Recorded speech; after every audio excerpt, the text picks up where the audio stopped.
Fever dub! Bow, bow, bow. Dub in the chat. A W. Ha.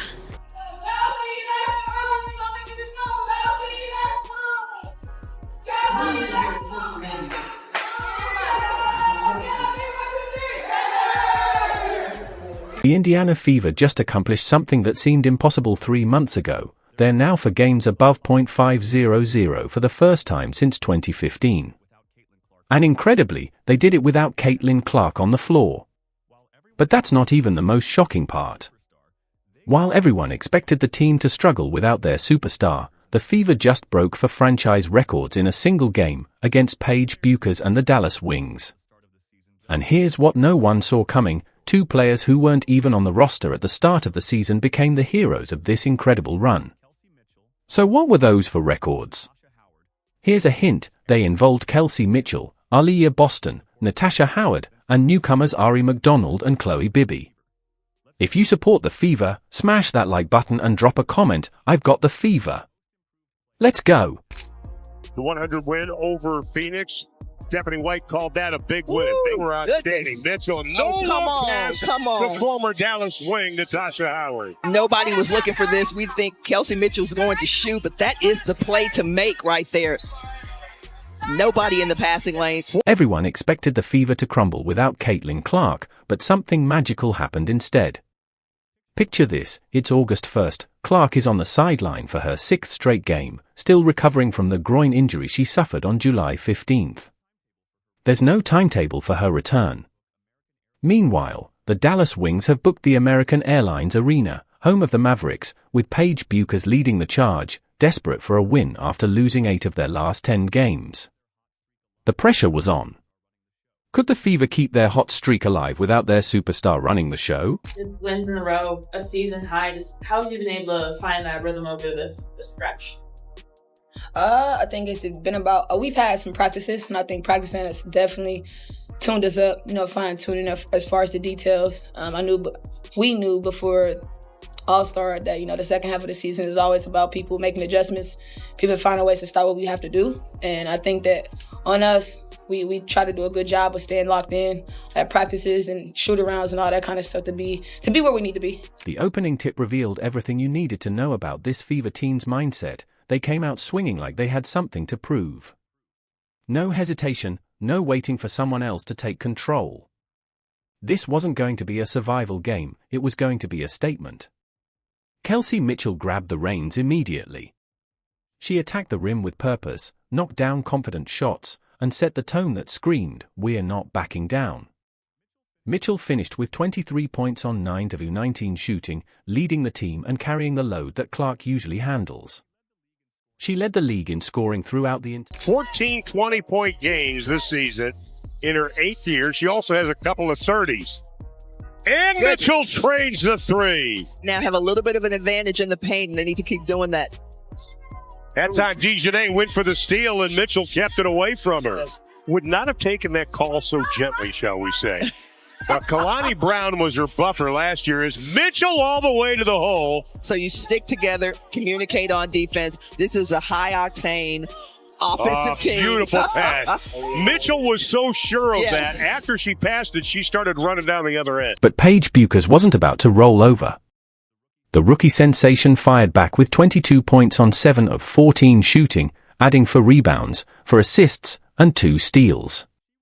She was the only Wings player to reach double digits, proving why she's already seen as a 3-level scorer in her first WNBA season. The result? A back-and-forth battle that kept fans on the edge of their seats.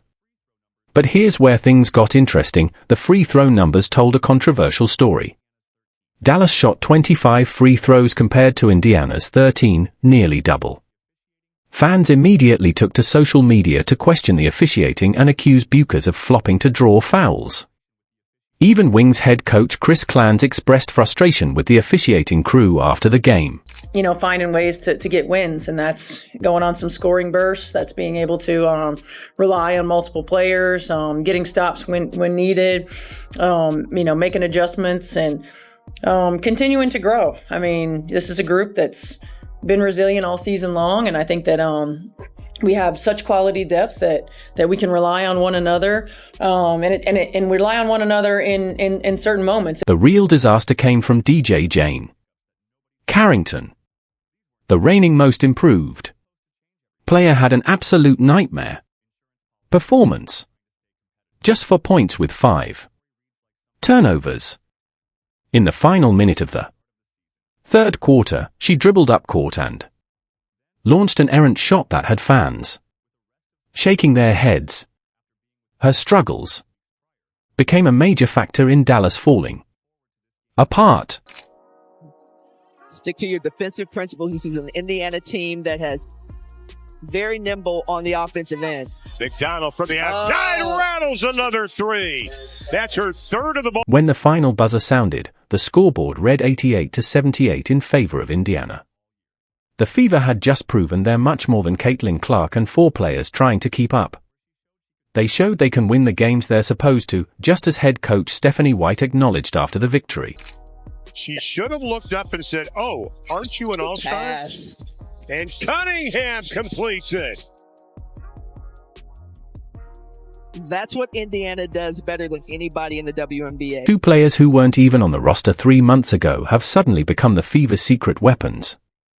Meet Aari McDonald and Bibby, 2 mid-season pickups no one saw coming. These weren't headline signings, and they weren't expected to change everything. They were depth moves, insurance policies for a team just trying to stay competitive. Yeah, I mean, I think the biggest thing with Aari is that she's dependable. And she's dependable, not always for production, but she understands the impact that she can make in the game. And she understands how to do it, starting it on the defensive end, pushing pace, dictating tempo, getting to the rim, creating shots for her teammates, all of those things. And she's got an incredible awareness.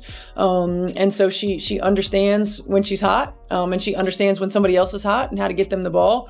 But I've just been really proud to see her confidence grow in our system and the ownership that she's taking in being that leader on the floor for us. Aari McDonald's story reads like something out of a movie script. She started the season unsigned, no team wanted her. Then, on June 25th, the Fever offered her a rest-of-season contract after she had briefly joined the team on a hardship deal. Fast forward to the Dallas game, and she's dropping 15 points with 6 assists, running the offense like she's been there all year. This came right after her career-high performance against Phoenix, where she proved she could handle big moments under pressure. I'd say Boston, the rebound to Mitchell.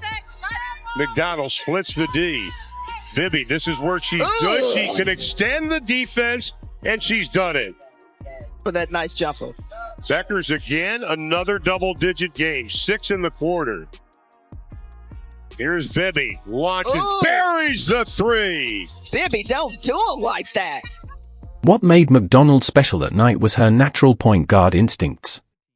She immediately knew when to push the pace, when to slow it down, and how to get her teammates involved.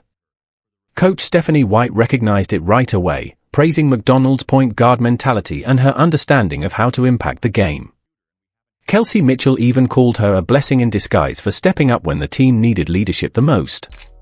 You signed Bibby to a rest of season contract today. Just what impressed you about her on that 7-day and those 2 games she played in? Well, number one, just the way that she fit in right away. She gives us a different look from that forward position with her ability to stretch the floor. And particularly in 2 games where we really needed to create space for AB to go to work inside, she was able to do that for us. She came in and she learned the system right away. It just was such an easy transition, and she's produced. Then there's Bibby, who made an immediate impact. In limited minutes off the bench, she knocked down 2 crucial 3-pointers, not lucky shots, but perfectly timed momentum boosters that gave the Fever some much-needed breathing room. Her ability to stretch the floor created space for others to operate.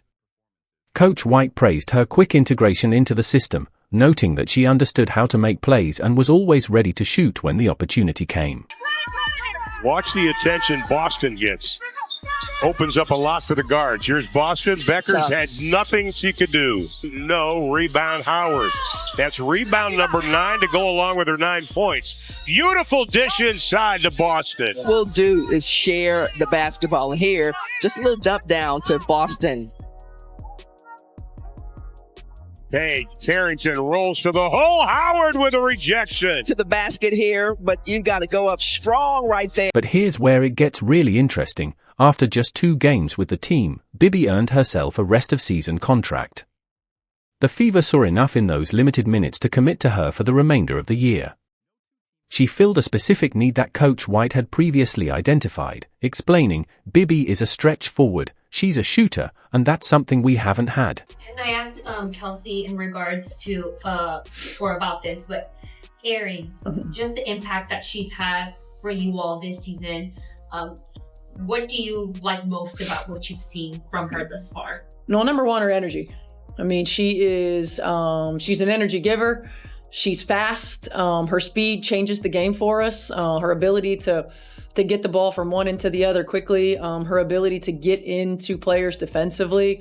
She changes the game for us in that way. I have continued to be impressed with just how quickly she immersed herself, into our team and fit in right away. These 2 previously unknown players became the difference makers in the Fever's most impressive run since 2015. Aari McDonald brought the point guard leadership they desperately needed, while Chloe Bibby delivered the floor spacing that opened up the entire offense. Coach White's system finally clicked because these players understood their roles immediately and executed without hesitation. The Fever weren't just surviving without Caitlin Clark anymore, they were thriving, thanks to McDonald and Bibby stepping into roles they were never originally signed to fill. But they weren't the only ones making history that night. While most fans were glued to the scoreboard, the Fever were quietly rewriting the franchise record books.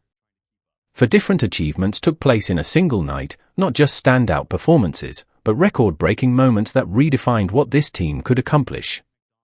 Here's the first one that shocked everyone. Aliyah Boston and Natasha Howard became the first teammates in WNBA history to each record at least 10 points, 10 rebounds, 5 assists, and 2 steals in the same game. Think about that. For all the talent that's passed through the league, no 2 teammates had ever posted those numbers together. Boston finished with 12 points, 11 rebounds, 5 assists, 3 steals, and a block. Howard matched her with 11 points, 16 rebounds, 5 assists, 2 steals, and a block.